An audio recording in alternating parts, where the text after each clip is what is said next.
ଟିକେ ସମୟ ଆଉ ପ୍ରିପେୟାରିଂ ହେଇଗଲା ମତେ ଆସିଗଲା ଲାଇଭ ଷ୍ଟ୍ରିମ୍। अभी आसिन setting up your meeting. Okay, we start.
nahanti anai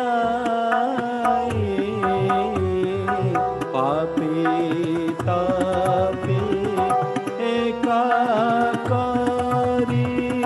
nebaku kole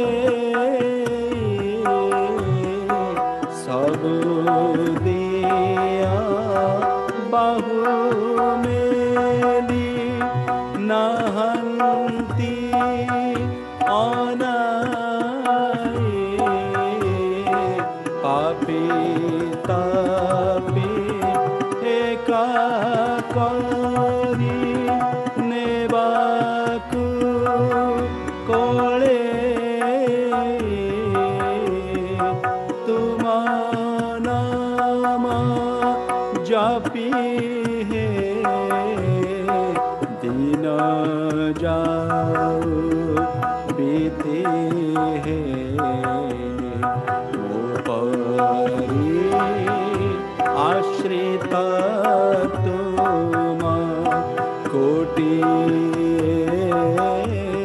अछंति तुम परि आश्रय मोगोटि नाहन्ति तुम परि आश्रय मोगोटि नाहन्ति तुम परि आश्रय मोगोटि नाहन्ति हरि ओम।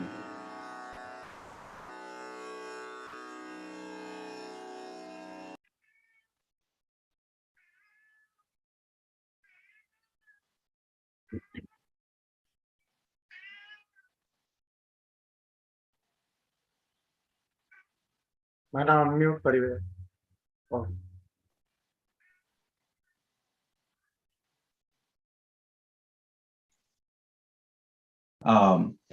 Thank you, Dilip, for that beautiful, beautiful song.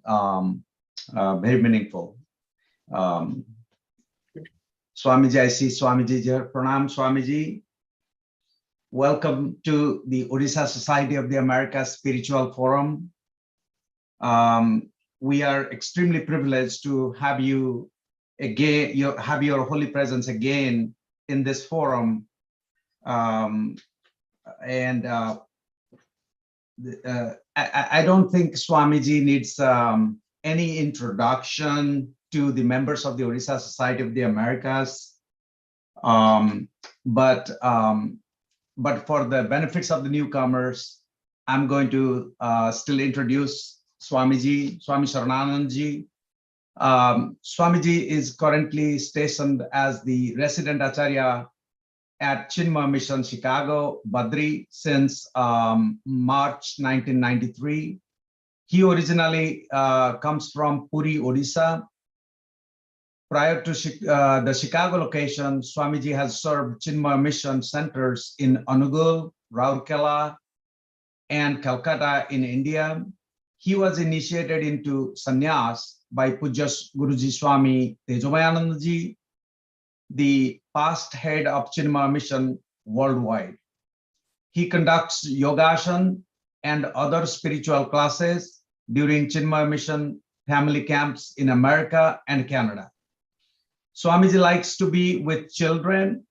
Swamiji's loving and humble personality is a great source of inspiration to all who come in contact with him.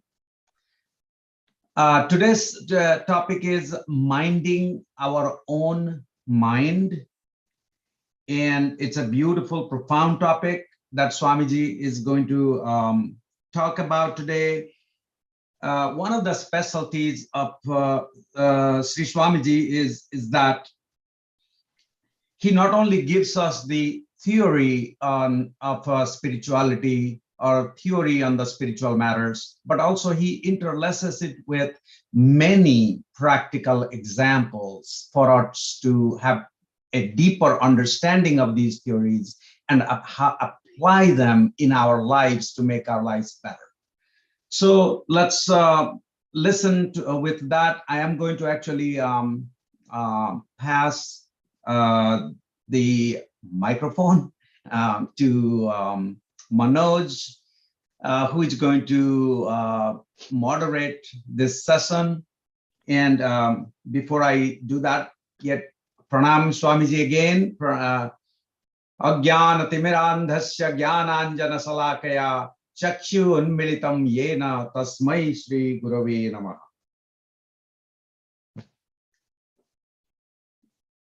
Hari ओम. हरि ओम स्वामी जी प्रणाम. उपस्थित समस्त सुधी वृंदों को मध्य प्रणाम. Beautiful bhajan initiation, Dilip, धन्यवाद. And thank you Jogesh, for this beautiful intro of Swamiji. I will not like to stand between Swamiji's profound discourse and our viewers. Just let me try to say some standard house rules. I have already copy pasted that in the chat window. Swamiji's talk will be followed by a Q&A from audience. You are requested not to ask questions during the discourse. However, feel free to type your questions in the chat box. Our volunteers will collect them and will place your questions to Swamiji at the end of the talk. Last but not least, may we request you to kindly keep your webcam on and keep the mic on the mute. Hari Om. Swamiji.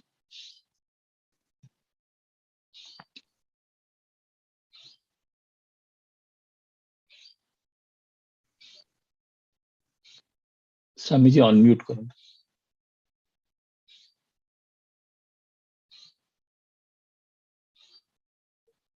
Swamiji upon mute रखना. Swamiji, kindly unmute your microphone. Yes. Sorry.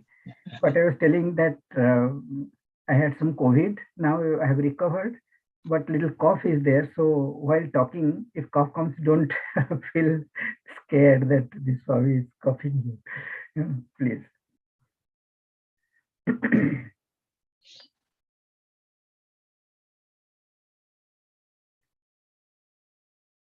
Oh.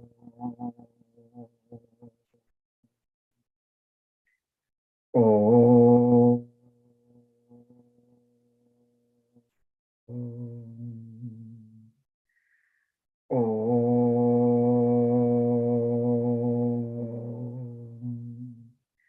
Om Sahana Bhavatu Sahano Bhunaktu Sahaviryam Karavavahai Tejasvinavadhitamastu ma vidvishavahai. Om Shanti Shanti Shanti. Akhanda Mandalakaram Vyaptam Yena Characharam Tatpadam Darshitam Yena Tasmai Shri Gurave Namaha. Chinmayam Vyapiyas Sarvam Trailokyam Sataracharam Tatpadam Darshitam Yena Tasmai Shri Gurave Namaha. Tvameva Mata cha Pita Tvameva Bandhuscha Sakha Tvameva Vidya Dravinam Tvameva Sarvam Mama Deva Tvameva Sarvam Mama Deva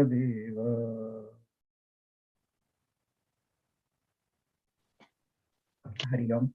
My pranams to each one of you.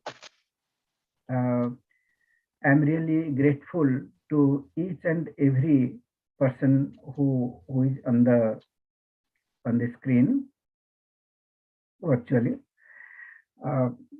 for giving me an opportunity to share the teaching, whatever I have learned from my Guru and from the scripture. just sharing, nothing belongs to me. Today's topic is minding our own mind. If we ask somebody that, do you have mind? Yes, of course. What is the mind? Then the answer will be never mind. Because we do not know what really mind is. We know everything in the world, what is on the moon, and what are the constituent, what are the elements that is present on the moon, we know. And everything what is under the ground, we know. What is inside the ocean, we know. And who is the president of which country, and what is the our stock market value today. All of us, we can tell everything. We know regarding the entire world. Actually, entire world, entire universe is in your hand. In that iPhone or that phone, we have got everything. And when it comes to body, we take care of our body to some extent. In the name of taking care also, we really mistreat our own body.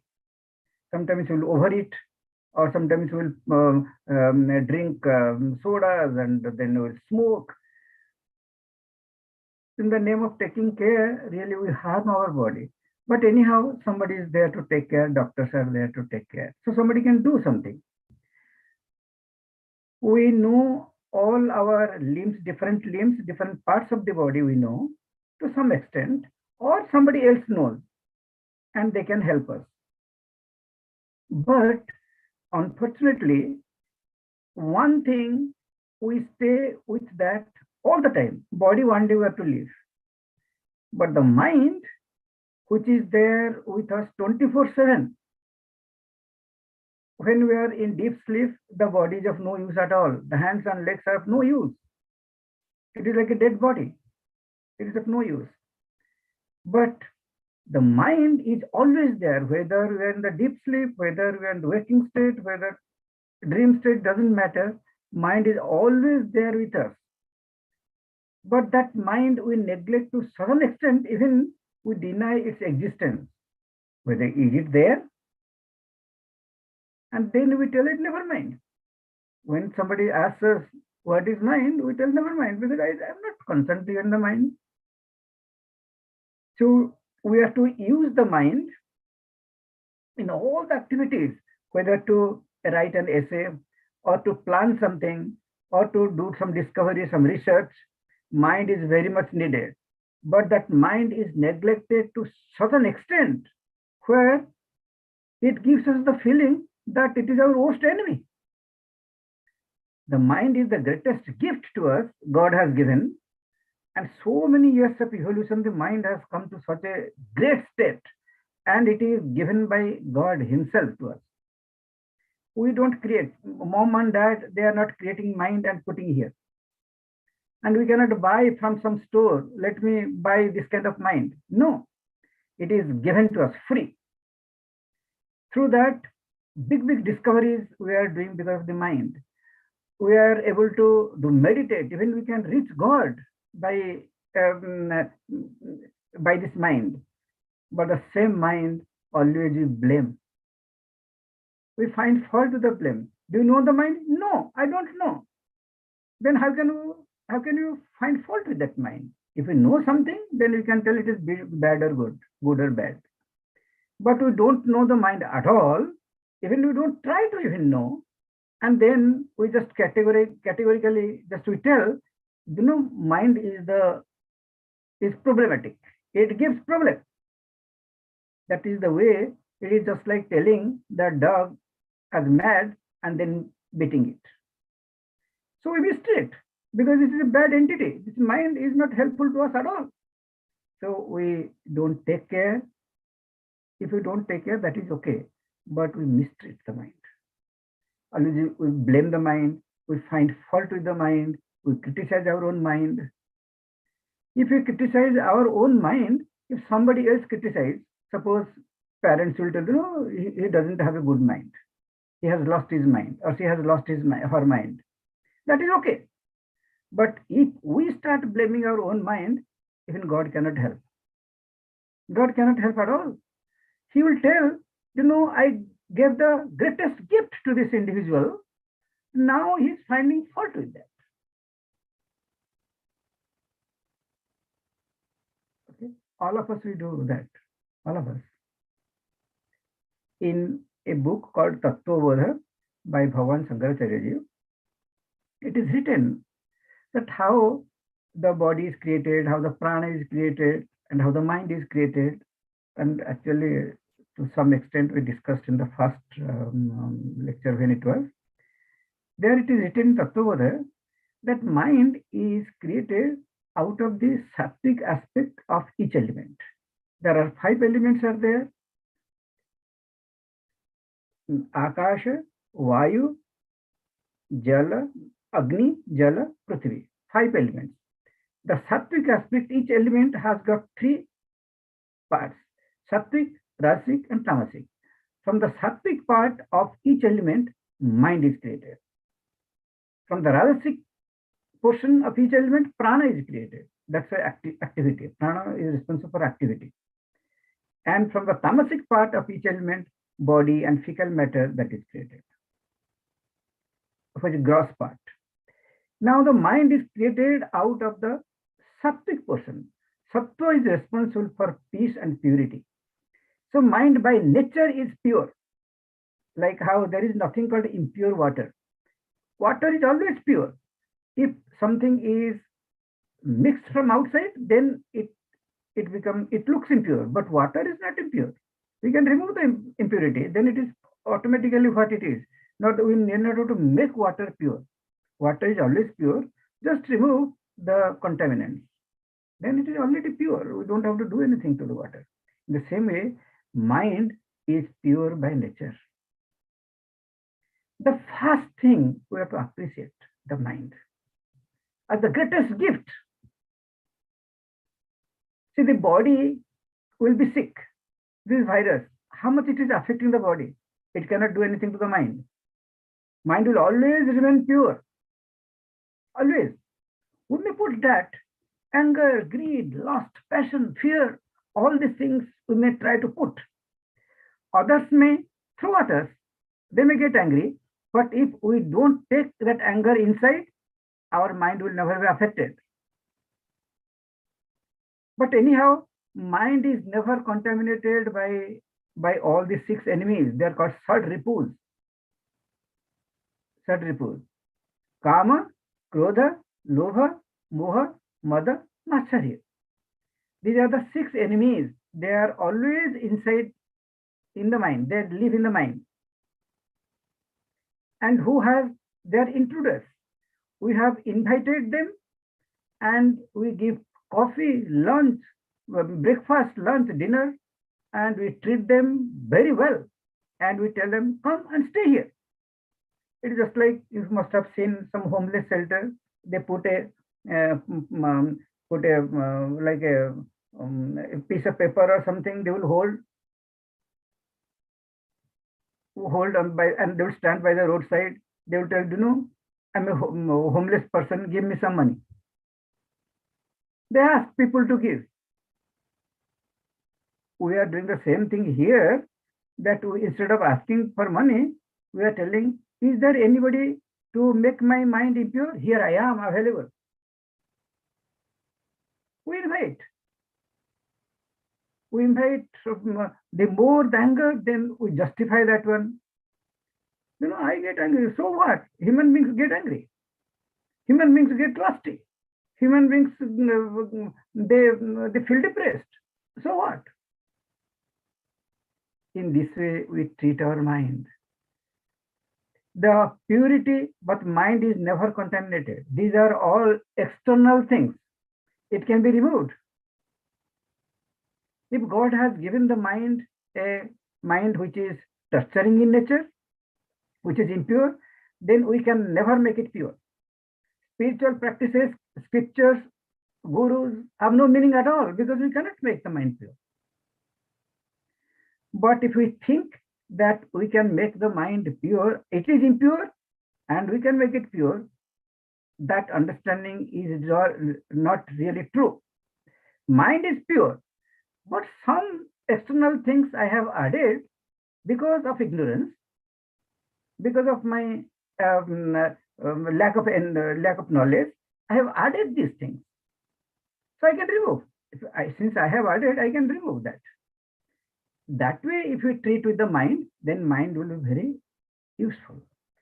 So in the scripture, it is told in Panchadasi, Mana eva manushyanam karanam bandha mokshayo. Mana eva manushyanam. Mana, this mind, mana eva, mind alone, manushyanam, of the human beings. Here there is no discrimination between man or woman. Human beings. We are all human beings. We are not men or women. We are not men and women. We are human beings. That is the way scripture tells. It doesn't tell that, okay, oh men, oh women. It doesn't tell that way. Oh human beings. Mana eva manushyanam karanam. Karanam is the cause for bandha and moksha, for the bondage and liberation. Mind is the cause for bondage. Mind will be the, really, mind is meant for moksha only. God has given. But we make it such that we'll be bound to the world, we'll be bound to beta, beti, then grandchildren, the land, the wealth, the power. We make it. We train the mind to get attached to the world. Because of ignorance, we think that way if you are attached, then only we can take care. That's why people ask the question, if I am not attached to my family, how I will feel the responsibility and how I will take care of them? Actually, a person who is attached can never take care, only worries will be there, can never take care. That is a wrong concept. Like here in the University of Chicago, there's a neonatology department. And the head of the department was talking a few years before. He was the head of the department. So since he knows the mission, and then once he invited to give some talk to the doctors there. So we went there. Then he showed the neonatology. So small children. Children are just 1 inch, 2 inch, like they're so small, matured, and they cannot be taken care by parents. Mother has given birth, but she cannot because something is lacking in the child. Then after giving birth, they will go home because they have to do the job and everything. But who will take care? The nurse will take care. The child doesn't belong to the nurse, but nurse will take care. And 2 months, 3 months, after that, slowly, this child becomes stable. And after sometimes 5, 6 months, the child will stay in the hospital. And after the child is stable, then parents will bring a limo and different banners they will put, and they will take the child. At that time, if nurse will tell, you deliver the baby and left the child, and you went and you did your own things, you enjoyed life, you go to party, you go for job, this and that, this place, that place, and I took care of this child, so the child is mine. Nurse doesn't tell. If she tells, she will be sued immediately.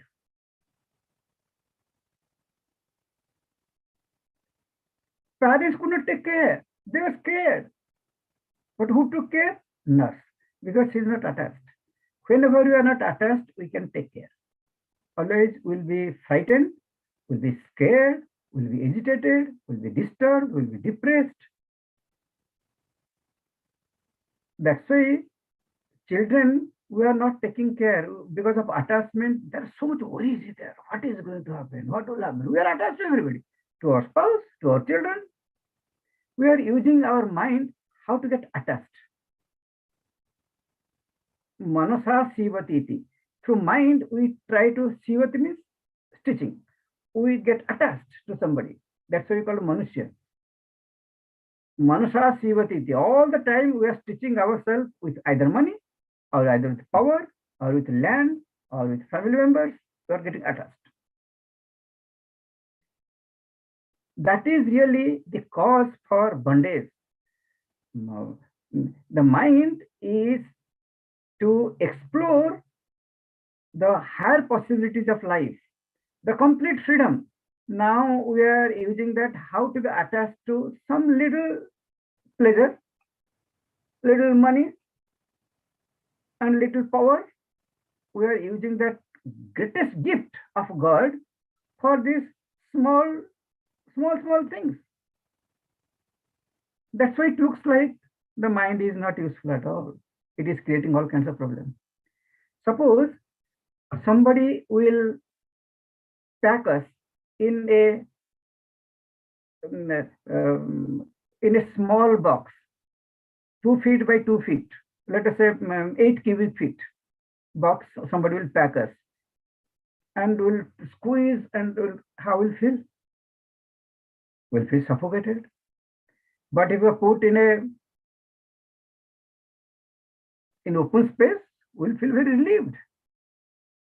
Mind, whenever we are bringing that huge mind, that mind which is eternally expensive, that mind we are squeezing to $100, little money, then that mind feels very suffocated. It complains.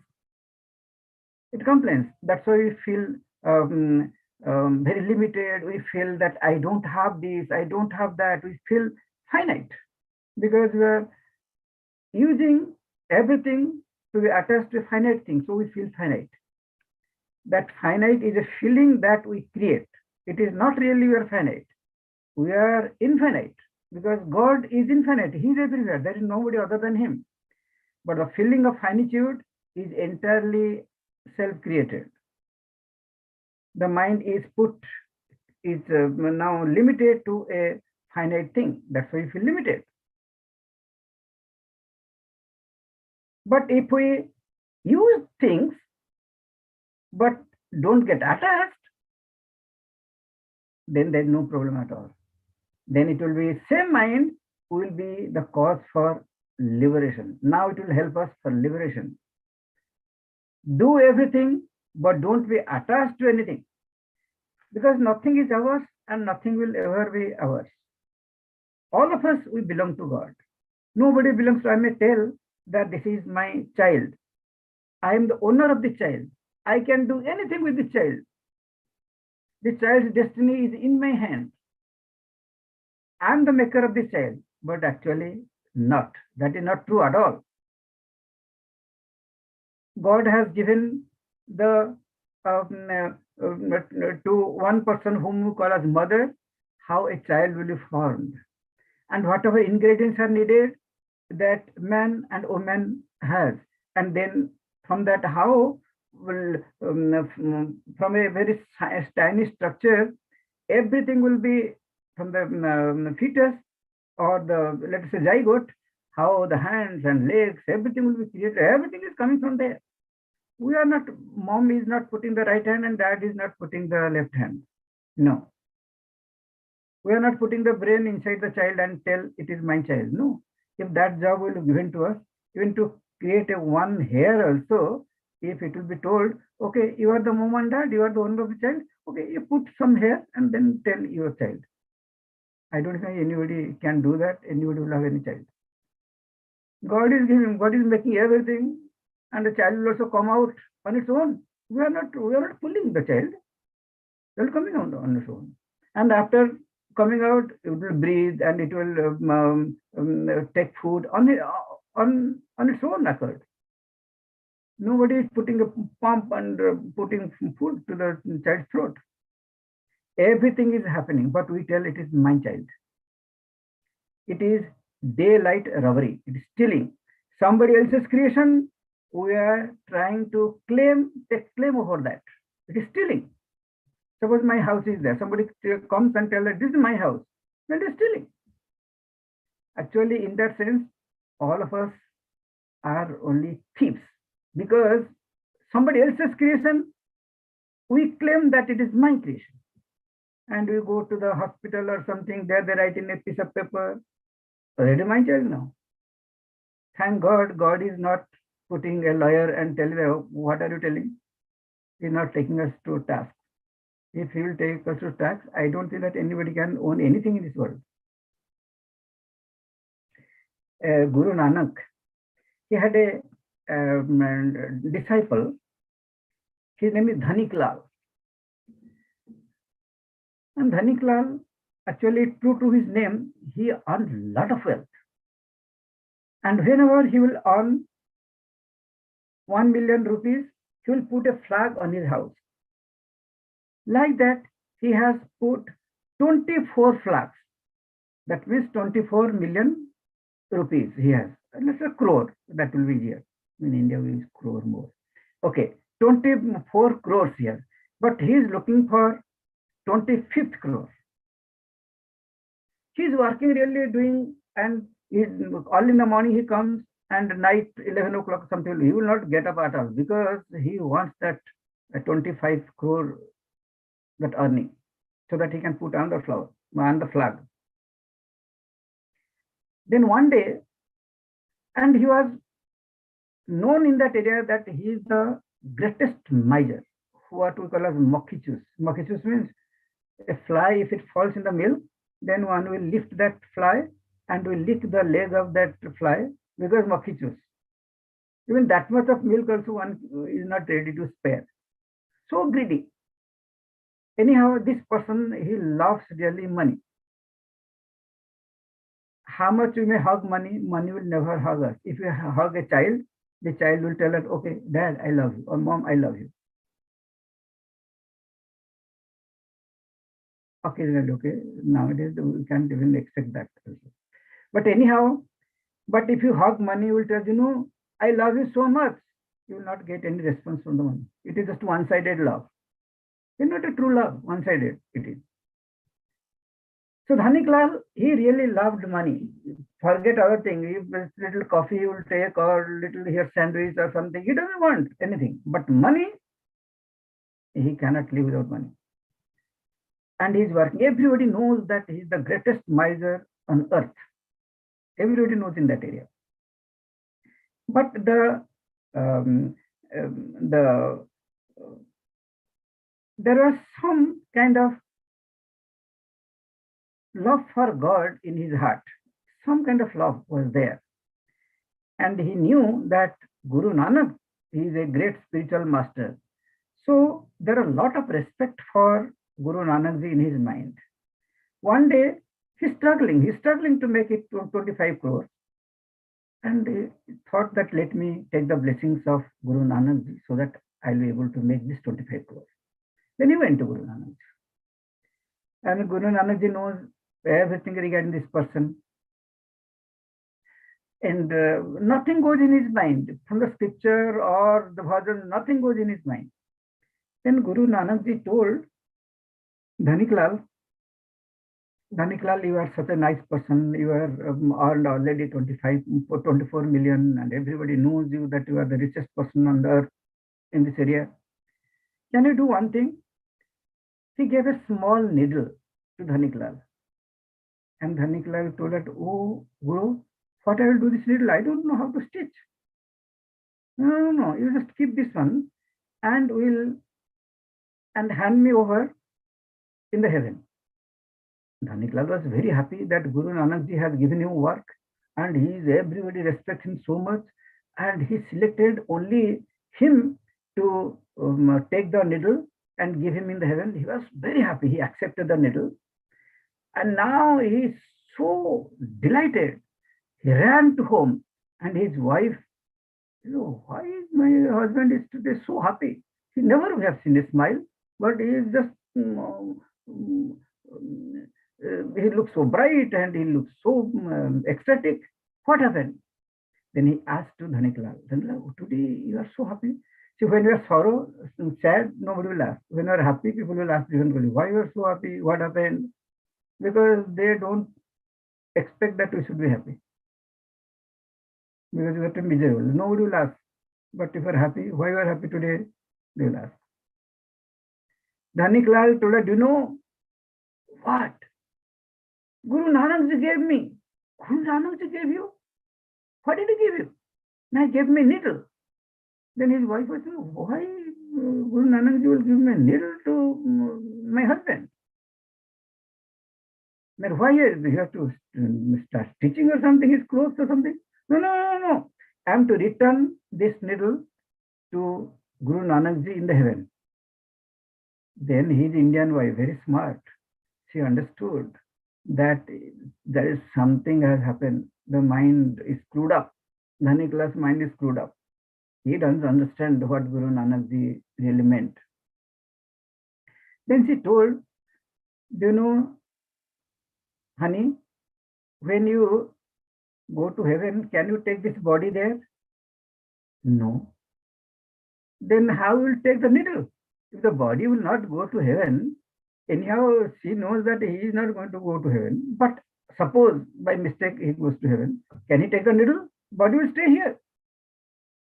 Immediately, one good part is that he listened to his wife, which people don't, but he listened to his wife. That really, if the body cannot be taken to heaven, how the needle will go there? And how I will hand over the needle to Guru Nanak Ji there? So he understood and he ran with that needle to Guru Nanak Ji and told, oh, I'm so sorry, I cannot take the needle because I cannot take the body. So Guru Nanak Ji told to Dhanik Lal that nothing can be taken here. Nothing from this earth can anybody take to heaven. Nothing can be taken. But for that which we can never take, for that we are working so hard. Day in and day out, we have no time at all. We are doing three jobs. And after that, if there is a time, some part-time job also is going on. We are so much attached. People are earning, dad is earning, mom is earning, beta is earning, beti is earning, son's spouse is earning, daughter's spouse is earning. So much we are earning. How much is at the end we will take 2 rotis and little dal. For that purpose, our entire life we are working this company, that company, 1,000 things. We can take nothing. So we are working hard for that which we cannot keep with us, which we cannot take anywhere. Just imagine. But really what matters, what will go with us after this body is left, for that we have no time at all. Just see, we want to be happy, but we are working deliberately how to be unhappy, how to create enmity within each other, how to create disharmony within each other. See how much is going on between two countries. Why we have to make tanks and missiles and this and that to kill people? If you make a spear or an arrow to kill a tiger, understand, it is understandable. Now we have made bombs and nuclear bombs just to kill human beings. And we are considered as the most educated person. Educated people. We are not educated at all. No understanding at all in life. So we are using the mind in a wrong way, then making it bad, then telling that mind is bad, then making the mind responsible. No, that we should not do that at all. That is a crime.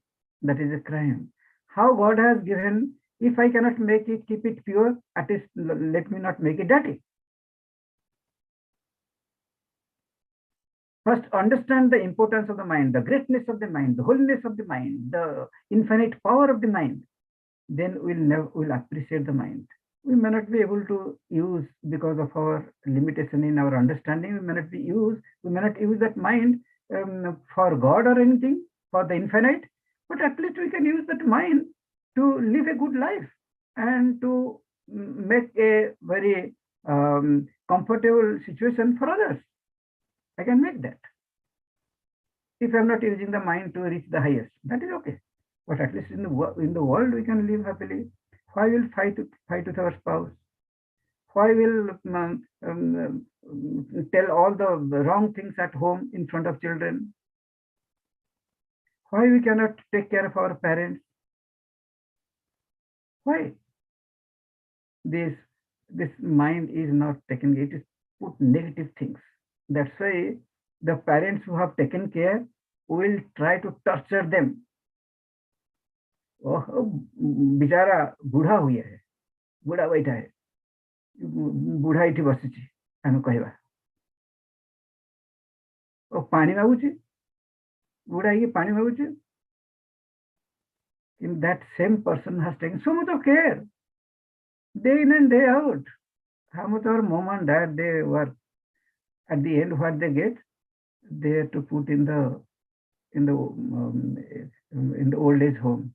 We are going to old age home. Our children, they go and they sing songs. But there's so many Indians are there, and Pakistanis.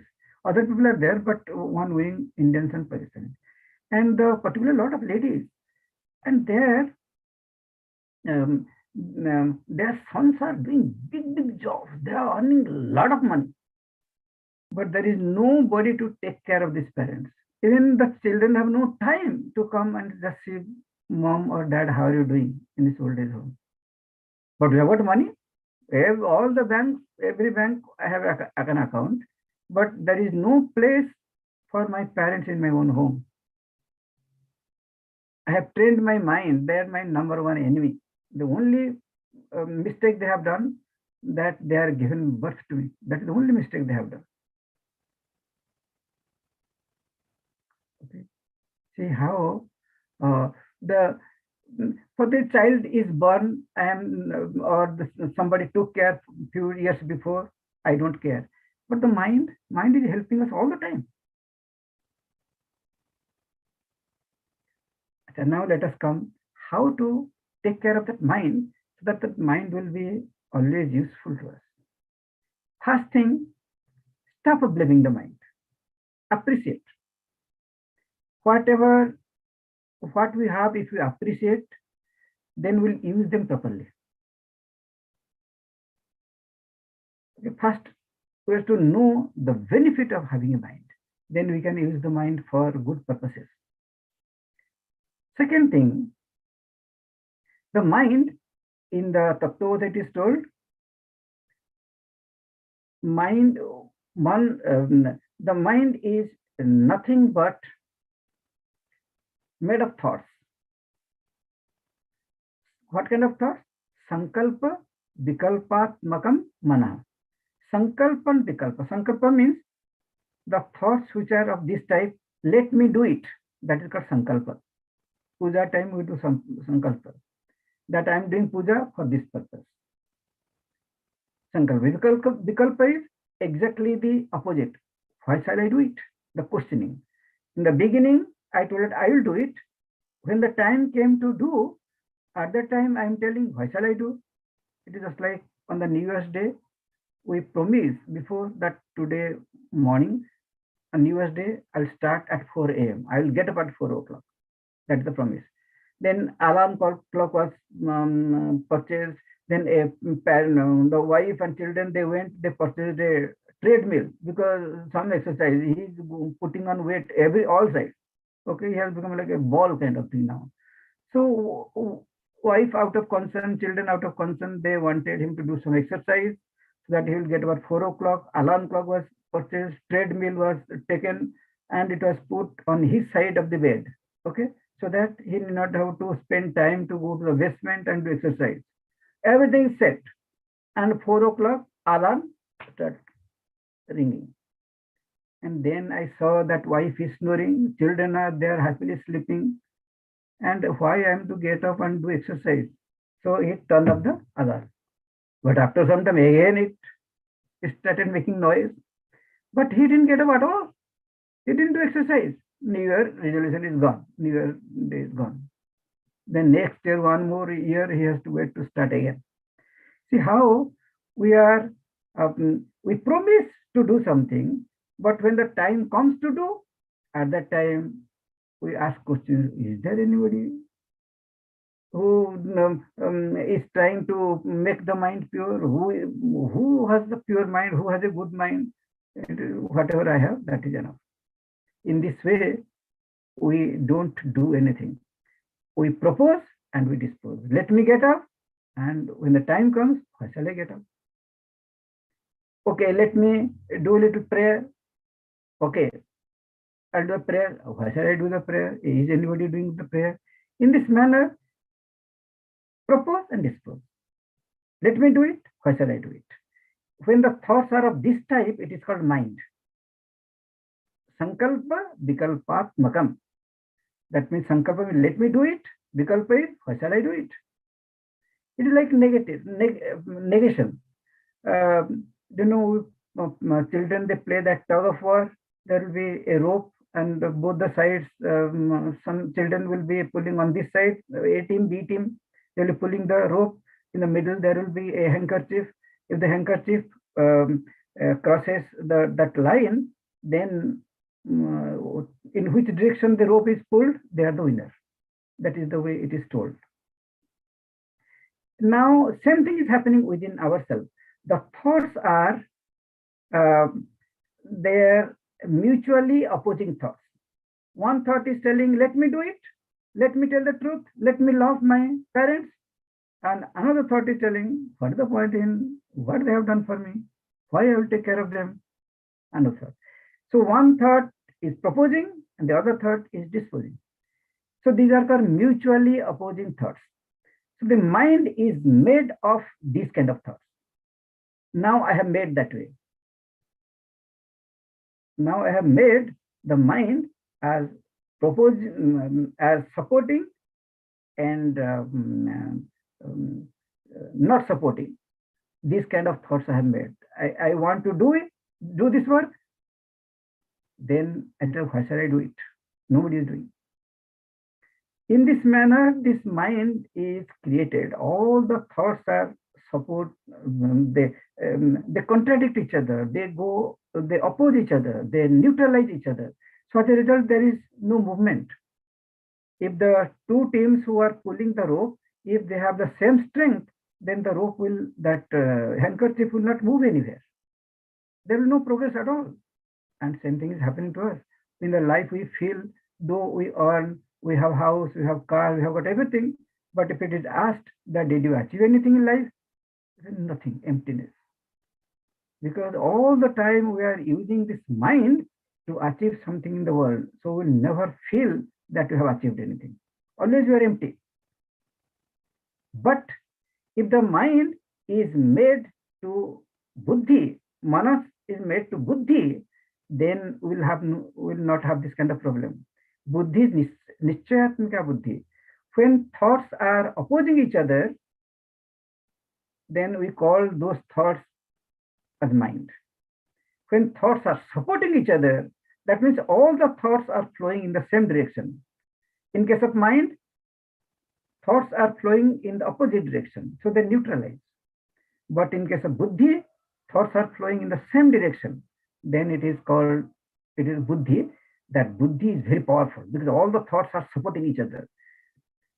Now we are born with a mind.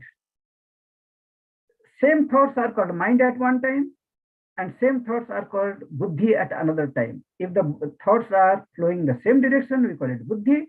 If the thoughts are flowing in opposite direction, we call it mind. Now mind and intellect, all are made of thoughts. Same thoughts are called different names. These are functional names. Like a person, when that person is painting, we call him a painter. When that person is doing some cooking, we call it a cook. Same person. So thoughts are sometimes called as mind, sometimes it is called as the intellect. Now, if you can convert the mind into intellect, then we'll have no problem at all. Always we'll have supporting thoughts. Always we'll get support from the thoughts. And that can happen only when there is a goal in life. A goal, a permanent goal, not that, oh, I want to pass the college in first division. Once we pass the college, then what to do? That means there is no goal. Goal is that which is the final destination, final point, like a goal post. When we play football, then we take the ball, and once that ball has gone into the goal post, we don't take the ball and go to the other side because that is the final. In the same thing, we should have such a goal, which is our final thing. I want that and that alone, nothing else. Marriage, one cannot keep marriage as a final goal, because after marriage, then one will tell, oh, I don't have children. And once the children, then we'll tell, they have to study. So there is no goal at all. It's just fleeting goal. But there should be a definite goal for each one of us. Like, let me love everybody. Let me, in whatever situation maybe, I will never get angry. If you keep that kind of goal, then you will see that it will not only energize us, it will also bring harmony. It will bring harmony. And let there be competition in how more I can love, not competition in earning, competition in love. My husband is loving me this much, I will love that much. If he is loving 10%, I will love 20%. If he is loving 30%, I will love 35%. Then there will be competition, no problem. It will not create distance. So the mind plus goal is equal to intellect. Now we don't have a goal in life. We are just eating, doing job, earning something, take care of children, go to school, marry. We don't know why we are doing. Everybody is doing, we just do that. There is no goal in life. We should have a goal in life. Okay. Then immediately the buddhi will be there. Once the buddhi is created, we'll see buddhi will always take us beyond the earthly existence. We'll feel that really we are not the inhabitants of this earth. We are just the guests. We are the travelers. We are the tourists. The earth is a tourist spot. We have come here, but we have forgotten where is our real home. That's why it's called Hari Home. Amar Dham ke vasi hai hum sab. We are the inhabitants of the Amar Dham. Here we are just the visitors, but we have forgotten that we are the visitors and we are trying to take claim over this earth. Suppose we stay in a hotel for 1 month and then you tell, this hotel is mine. It cannot be. We'll be thrown away. We'll be removed from that. We'll be evicted because that is not our place. So one day we have to leave this earth because earth, we don't belong to here. But that can only recognize to the intellect only. Intellect will take us to the unknown, which is really our own place, which we do not know really we belong to that place. Okay. This way, the mind is taken care. How mind is taken care? By keeping a goal. At home, make the home, it is just how much we are earning, that will differ from place to place, from house to home, person to person. But love we can, at home, like 3-4 people we are there. Let us take the promise that in this home, there is no room for any misunderstanding, conflict, shouting, only will love. And let us promise that, keep a goal. And in the office also, love everybody. Keep that as a goal. Goal means which can be practiced at any time, in any place. It will not create any kind of competition. If I keep that is my goal. Don't keep earning as the goal. That cannot be. Because if I earn $1 million, then immediately mind will go for 2 million. This is not the goal. It is just a fleeting thing. The story with that will end. There was a genie, a woodcutter. You know the story, you have read from maybe third or fourth grade, you must have heard. There's a woodcutter. That woodcutter every day will go to forest to cut wood and sell, and then he buys something, family is maintained. Then one day when he was cutting the tree, then there was a genie who was staying on the tree. He'll tell, don't cut the tree, I will do everything for you. Whatever you will tell, I will do. That is good. Then, but one thing, you have to give me work. That is, I have got a lot of work, then I will use this genie. Then he will, genie, clean this area. Genie did it in 1 second. Then make a house. He made a house. Buy refrigerator and car and everything, keep it here. Cook food. Everything genie did. But now this person doesn't know what what to ask for? Because whatever he knew, already everything is the genie has given. Now the genie told that, do you know, unless you give me work, I will eat you up. Then that person got frightened. He ran. Genie is chasing the man and the woodcutter, and that man is running. Luckily, he knew one guru. He came and fell at the feet of the guru. And Guru, what happened? Now, this is the problem. This genie is just running. He is just 100 feet away and he will come and eat me. What do you want?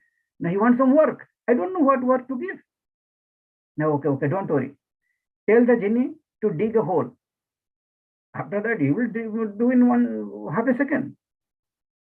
Tell him to put a pole. So he'll put the pole. Then tell him to go up on the pole. Then what? He'll go up. Then tell him to come down. Then how much time he can go up and come down? No, tell him to go up and come down till I tell stop. And that man now got the knowledge, and he told the genie to dig a hole and put a pole. And then genie put that one. Then he told, go up. He went up. Come down. Then genie told, how much time? Now, till I tell stop, you won't do that. Actually, that is called japa. If you take Lord's name, never, when you are free, when you are working, you have to think of the work. But when you are free, turn the mind to do the japa. Om Namah Shivaya, Om Namo Narayanaya, Om Namo Bhagavate Vasudeva, Om Sri Mahalakshmi japa. Don't think it that old things is there. No, take japa.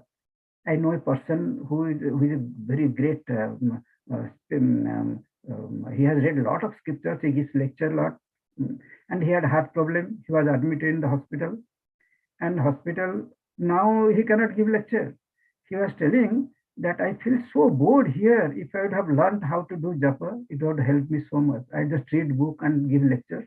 Now nothing is helping me. Japa is very, very important. Take Lord's name. That mind will consider so blessed. That mind will help us so much. We have got everything. Even if we have got no food, no shelter, but still we'll feel that I have got everything. Because the richness of that mind will be experienced, the mind will be made richer by doing japa. So these are two ways: keep one goal and take Lord's name. Then we are really taking care of the mind, and surely the mind will reward us. Thank you so much. Now it took 1 hour completely, but it was to 45 minutes. But I thought that to complete now, if you feel like asking questions, it is up to Monojob. If it is time is there to ask questions, you can ask. Otherwise, we'll end here.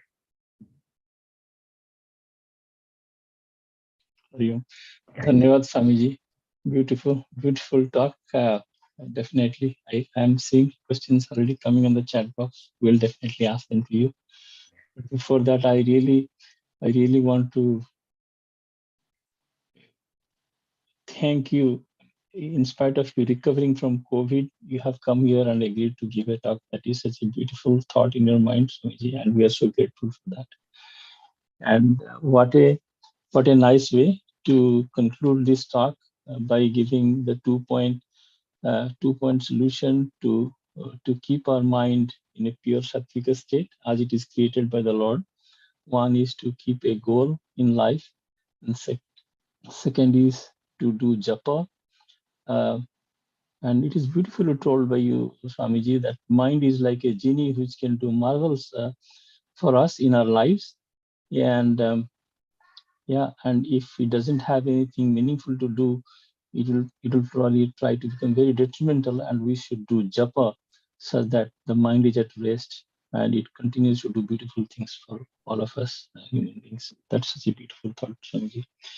And with that, let me ask you the first listener audience question that Sri Tikam Behera is asking: how to keep mind in a pure state all times, not taking in negatives coming towards us every day? That's his question. Yes. Suppose one of you in a golden box, put little potassium cyanide and give me, and will tell Swamiji, I love you so much. Here is this little potassium cyanide, because I will love you, so we are giving this potassium cyanide to you. Will I take? I may take the gold box, but the poison, I'll go to the other side. I will not, that person will tell, oh, we love you so much, really, you are our guru, you are next to God. So that's why you are offering this potassium cyanide. We will not take it. Even if we take, we'll go on to the sink and put that poison or throw somewhere and to keep the golden box. We'll not take that poison. Nobody can really put poison in our mind without our help. Outside world has no access inside. It will stay outside always. That's why it is called the external world. External world has no access to us. When somebody is upset with us, somebody is telling very harsh words, unless we take that, that person can do nothing. Bhavan Ramakrishna Paramahansa, one professor was very angry with Ramakrishna Paramahansa because everybody was coming and they were paying him so much respect. But his professor is a professor of philosophy. He knows all the scriptures. He can read and write. He writes books and gives lectures. Nobody is going to him, but everybody is coming to this illiterate Ramakrishna Paramahansa.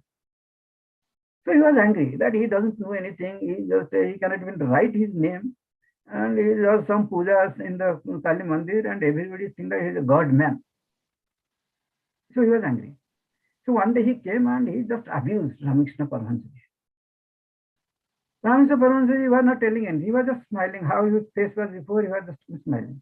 So after some time he got tired, because if one gets angry, anger burns a person who gets angry. It made him tired. Then he became quiet. And he told her, how can you smile when I'm getting angry on you? Ramakrishna Paramahansa told, I don't take that. Whatever you are telling, I don't take that at all. That's why it goes back to you. Suppose we are giving something to somebody and that person doesn't take, then it stays with us. So Ramakrishna Paramahansa was not taking, that's why he was able to smile. So in this way, don't take others' garbage. When others are throwing garbage, don't take that garbage. That we can do. Like when, suppose, now we are telling something. Do you think that everybody is really listening? No. That means we have the ability to take or not take. But we take all the garbage from others, but all the good things we discard. It's not practical. That is the habit we have made. Deliberately we have trained ourselves to take all the nasty things from the world. That we have to know if a person is really selfish, not selling fish, really selfish, one wants that I want to do well, that person will take only good things from the world. We should be selfish.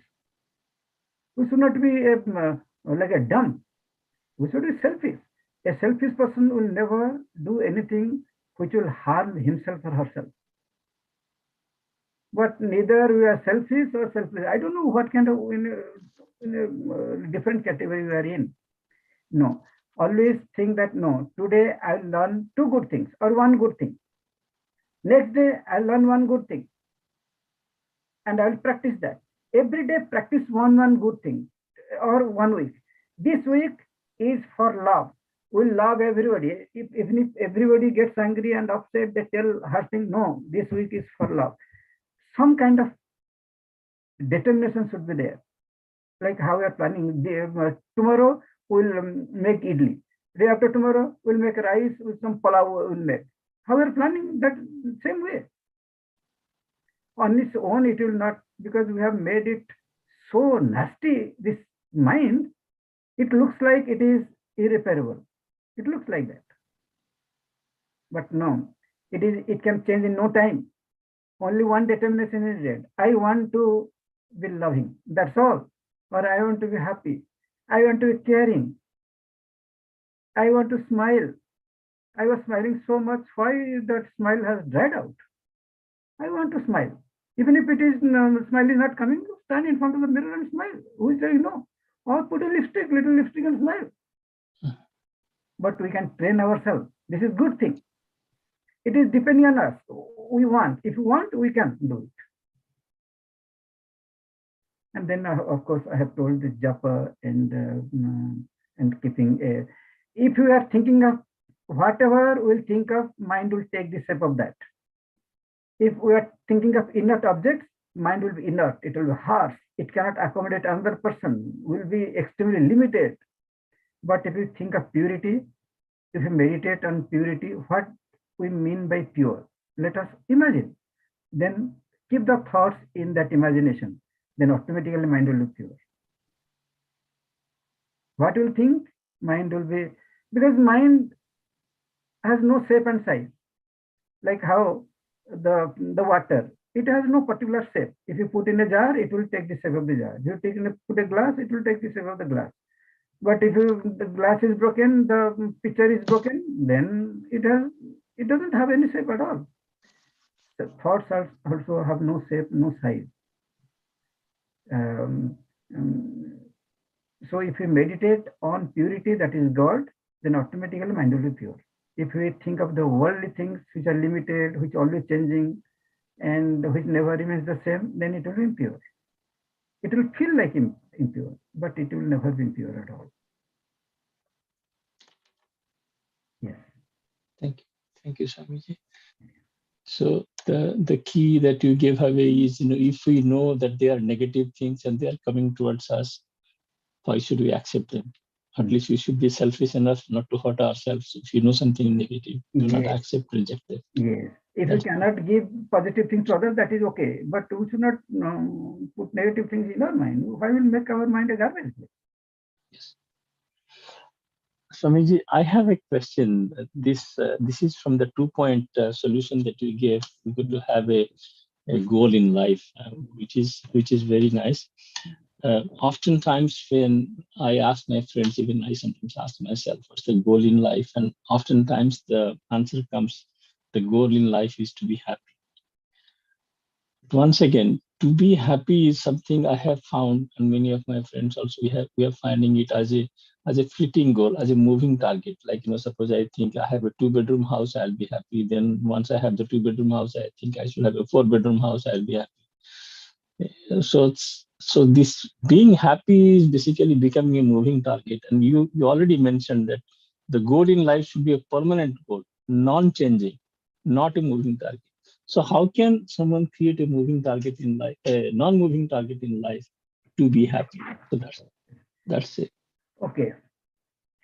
See, buying a house, buying a car, these are fleeting. But underlying desire is to be happy. That is the common. That is common everywhere. That is permanent. But the means in which we are trying to be happy, they are fleeting. But the main goal is happiness, and always it should change. The goal is to be happy. Goal is not buying a house. These are for living, for transactional purposes. We need a house, we need a car. That is okay. That is not creating happiness or unhappiness. It has nothing to do with happiness and unhappiness. These are external things. Happiness and unhappiness are inner thing. It is inner thing. It is not external thing. So to connect happiness with house is because of ignorance. Happiness has nothing to do with house. House is an external thing. Happiness is an inner thing. This has no connection at all. To tell that I'll be happy when I'll buy a house, it has no connection. Happily buy the house. Happily sell the house. Happiness is the permanent. That is the Shruti. That is the background music all the time. It is with her. With that, if suppose you want to get angry on somebody, get angry with happiness. Like how when we go, suppose my friend has come, I give a slap, but with lot of love. That is okay. But if with anger we touch somebody, it will be criminal. But if with happiness we give a slap to somebody, it is not criminal at all. Oh, who hit me? Then immediately they hug each other because there is no animosity or there is no pain in that one because one did with love. Like children, we sometimes squeeze them. Children don't feel bad at all because with love we do it. So happy people, they marry to be happy, and people divorce also to be happy. Some people they lead monastic life to be happy. Some people lead a household life to be happy. Happiness is common to all. That is eternal. If that is the goal, that is my goal, then all other things are okay. All other things are okay. Whether you are buying a house or selling a house, it doesn't really matter. Because my goal is to be happy. Actually, not to be happy, to discover happiness, because happiness is our nature. If we are always trying to be happy by buying this and that, by doing this and that, then that person will surely be unhappy. If somebody is telling, if I get this one, then I'll be happy, that person will be unhappy. Happiness doesn't need a cause. Happiness is its own cause. It doesn't need another thing to get happiness. Happiness is our own thing. Like salt will not tell or sugar will not tell if this person is behaving nicely with me, then only I'll be sweet. No, sugar is always sweet. Happiness is our true nature. It doesn't need another means to bring it out.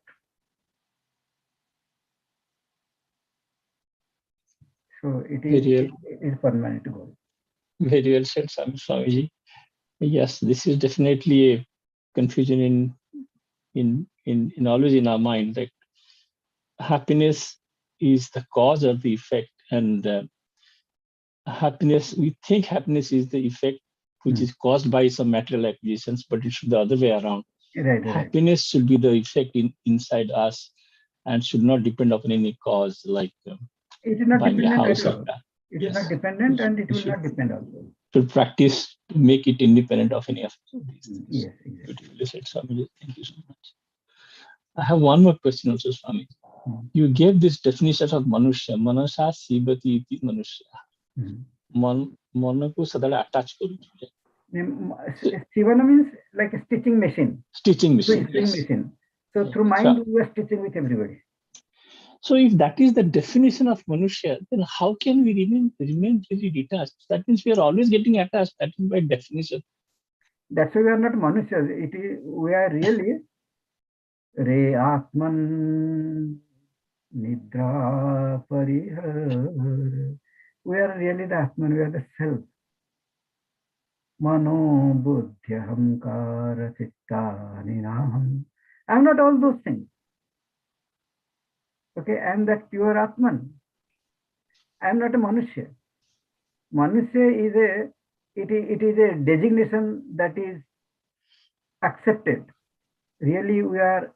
That's why Swami Vivekananda, when he will write any letter, even Puja Gurudev, they will always write immortal Atman, blessed self. They will not write Mr. So-and-so, like when we write.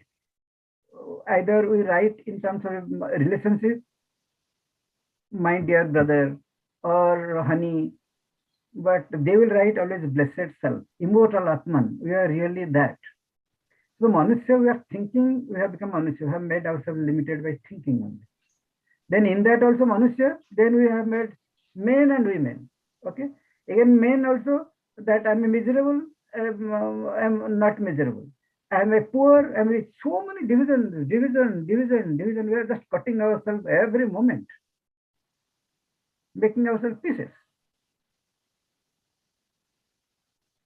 That is, that definition is not really your Manushya. Since we have made ourselves Manushya, that's why the definition of Manushya is told. Okay. Since we are stitching ourselves with all the time, that's why we have taken a designation now, Manushya. But really, we are that Atman, that self. So maybe maybe another day we have to open a totally different topic with you, Swamiji. ଆମେ ମାନେ ମନୁଷ୍ୟ କି ଆତ୍ମା who am I ର question answer ଆପଣଙ୍କ ଆସିକି ଆଉ ଗୋଟେ ପୁରା ଟପିକ ପଡିଛି। There is no end. Yeah, yeah. There is a question from Prachi. I think let Prachi ask the question. Prachi, you can unmute yourself and just place the question.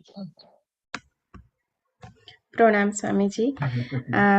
My question was about learning. Ame aji asilu bahut katha sikhilu, and mora dita choto pila achanti, but it is not specific to them.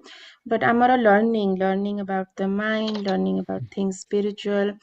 I have realized ki ame kebe bhi seta we were exposed to it through practices of our parents and grandparents. Kintu formal learning has never happened like this.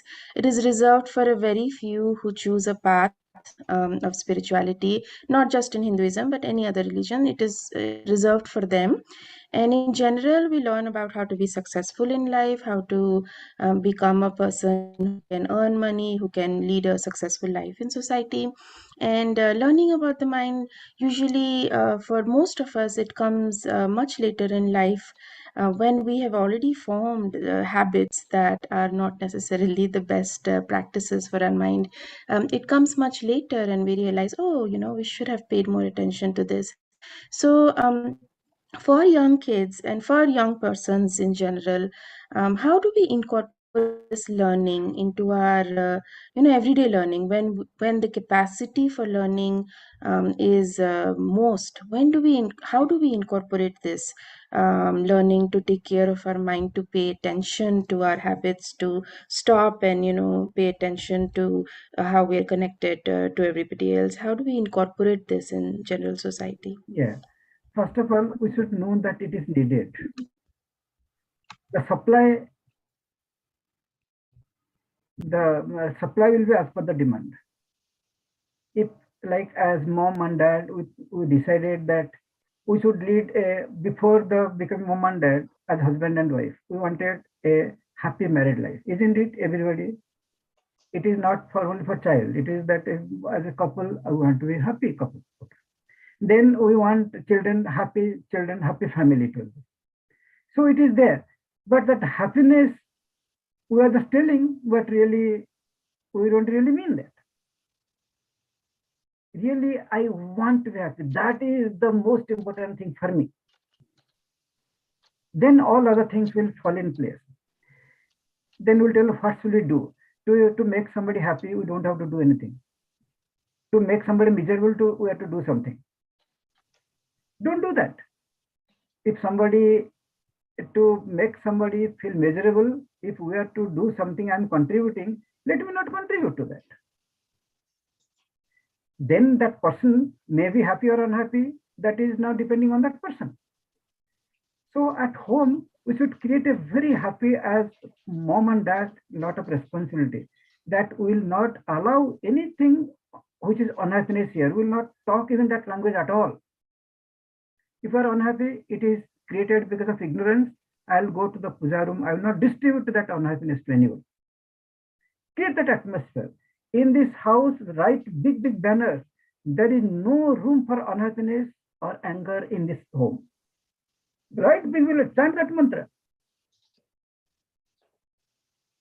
If we create that atmosphere, you will see that at least out of 2-3 children, one child may pick up that. Maybe 10% child may pick up. Now, slowly, that the level of happiness little increase. I was happy. My husband was happy. Now one of the child is happy. Then after some days, 2 children are happy and I am happy and he is happy. In this way, that happiness will become contagious. But it has to start. We can do. Never blame your husband. Never blame your wife at all. See, after so many things, out of millions and millions of people, we got somebody. That person may be useless. You know that. But there is no room for unhappiness at all. Anyhow, I was staying without him.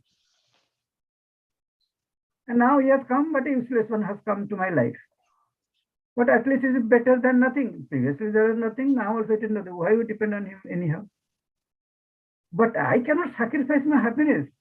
because of this, for this person.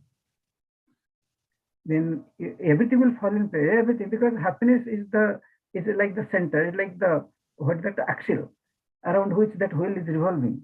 If you are happy, everything will fall in place. Children will behave well, they will study well, and they will eat well, they will digest well, everything will be tasty. They will not look for where is marshmallow.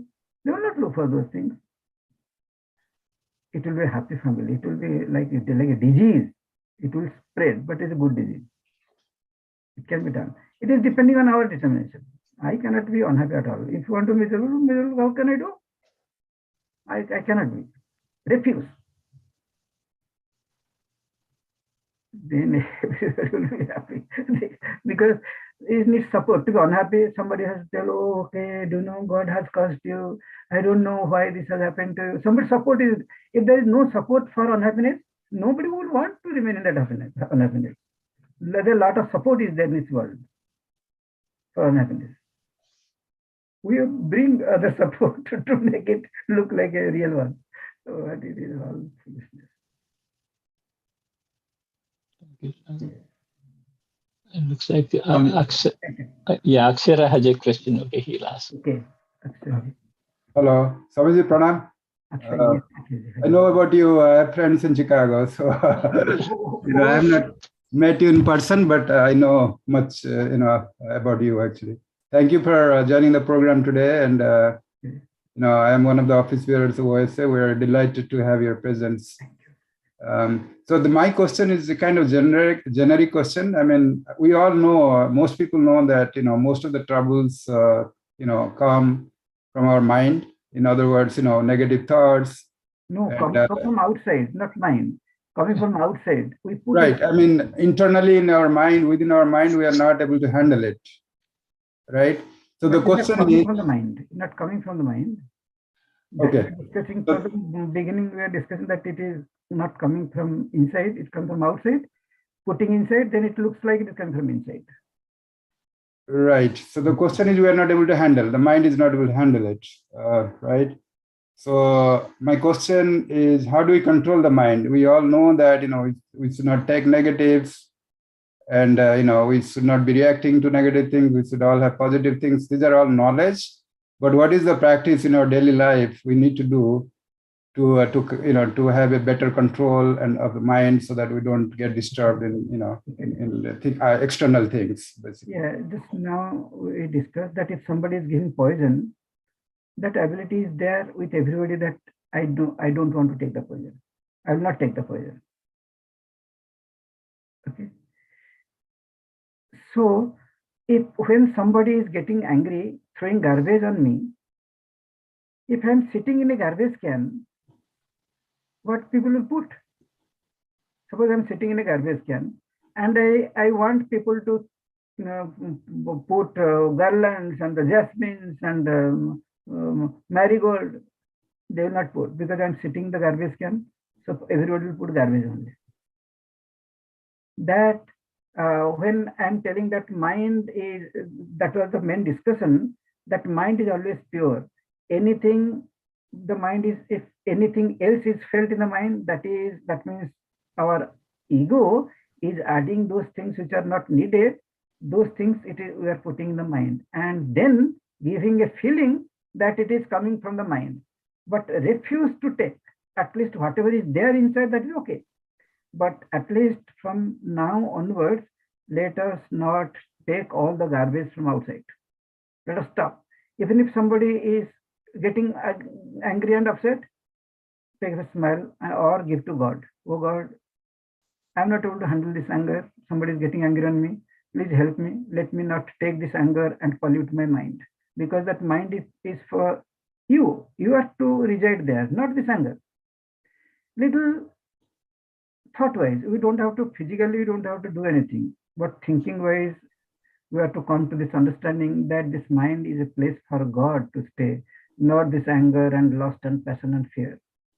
So that responsibility we have to take. Little effort is needed.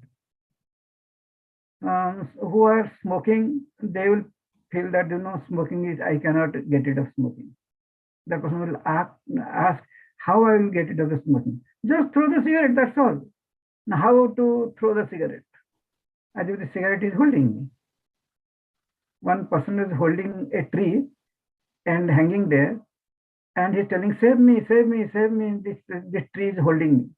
One person was going sadhu. He was surprised that the person is hanging and telling that this branch is holding him. And then the sadhu told, you just release your hand, grip. Automatically, the tree is not holding you at all. But now we have given so much of power by thinking that the world is creating problem for me. The world is putting all these kind of negative things in me.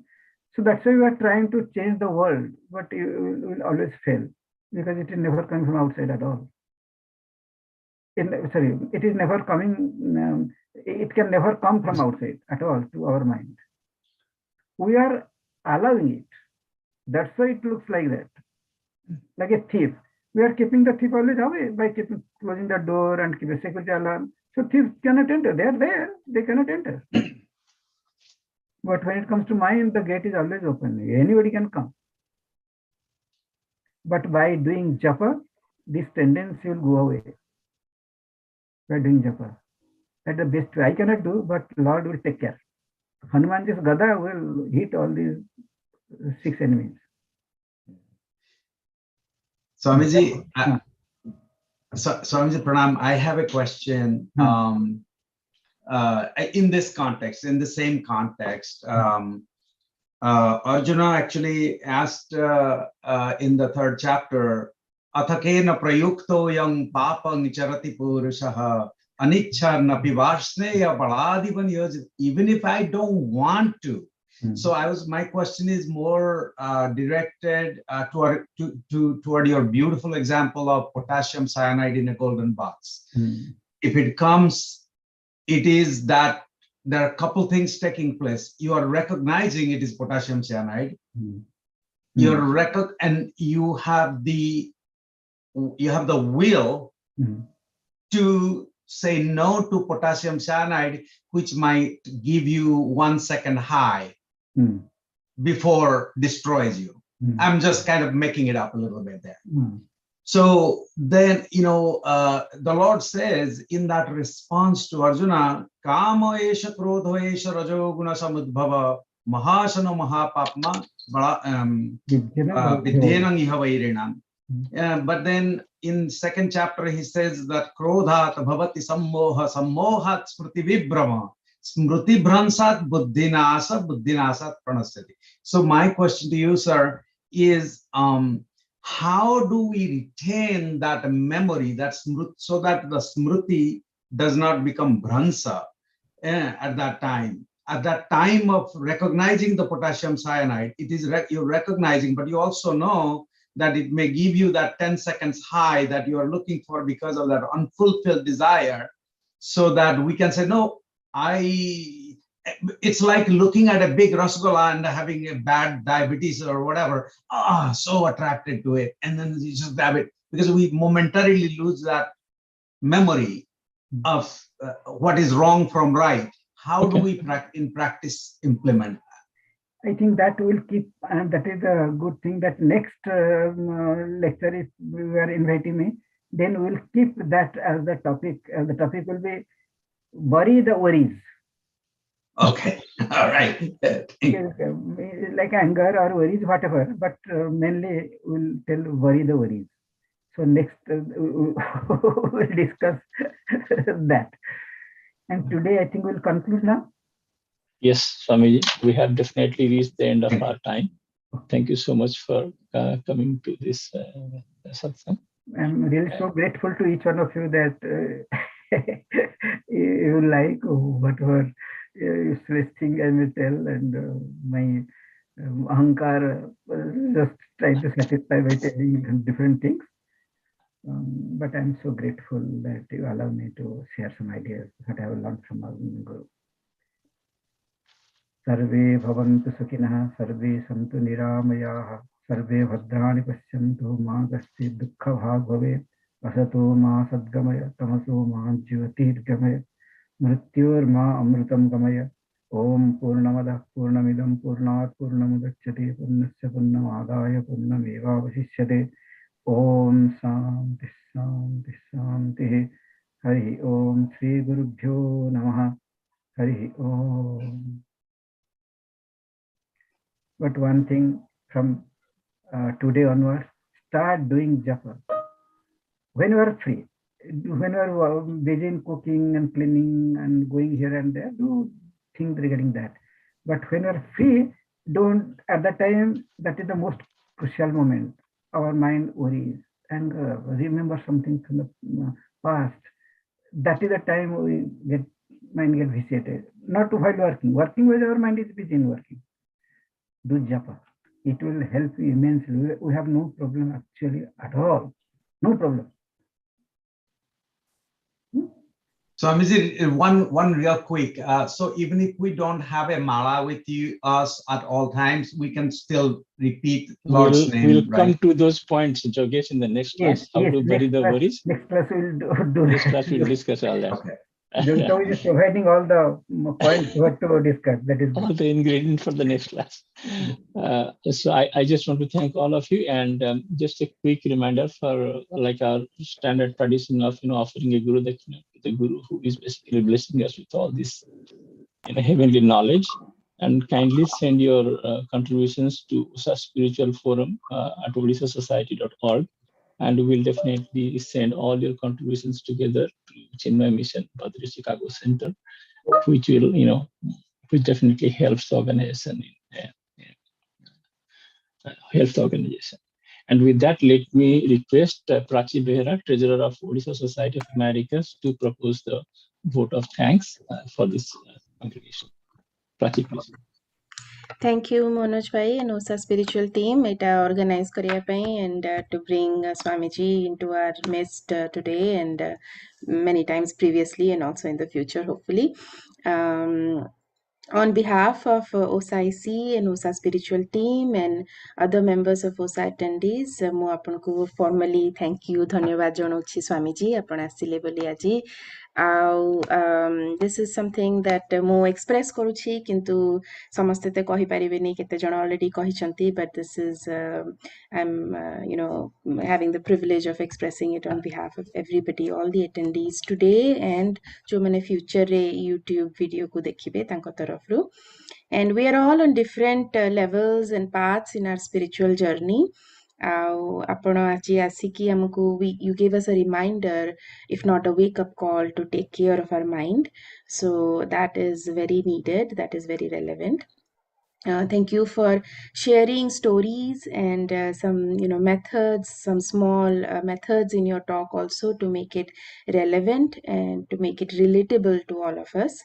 I wish my husband bhi asiki join karthante. There was a little bit of listen to your wife anecdote also embedded in your talk, so I wish he would have listened.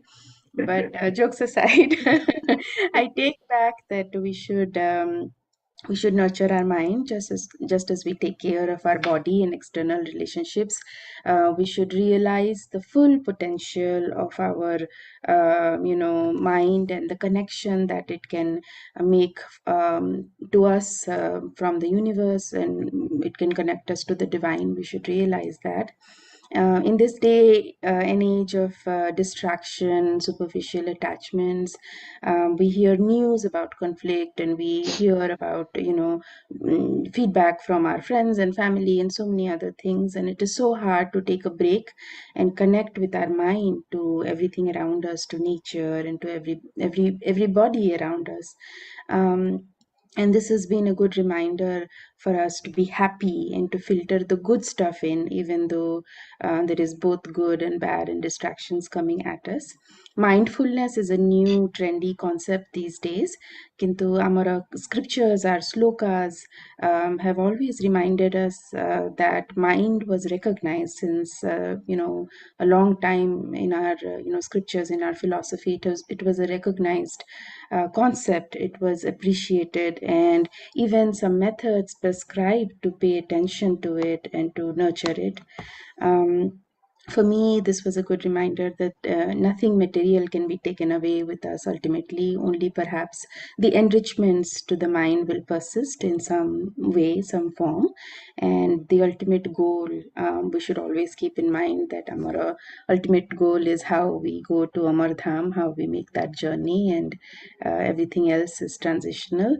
धन्यवाद आउ थे आम ओसा IC ओसा spiritual team सबू members ओसा आमर attendees तरफ and last but not the least मु सब ऑडियंस को भी धन्यवाद जनाऊँगी I know some people have left already but thank you to everybody for attending for participating with their presence, with their questions. And hopefully, just like when we go to a party, hopefully Samastayaji, they will take away some goodie bags of wisdom and some happiness and joy to enjoy later and to share with everybody around us. And it's all personal goodie bags that we heard, we listened, and we understood from Swamiji. Dhanyavad. I'm so happy that everybody knows more than what everybody is highly educated in these things. Okay, Hari Om. Thanks to everybody. Manoj, Jagisho, and Prasaji. Show everybody. Hari Om. Hari. Thank you.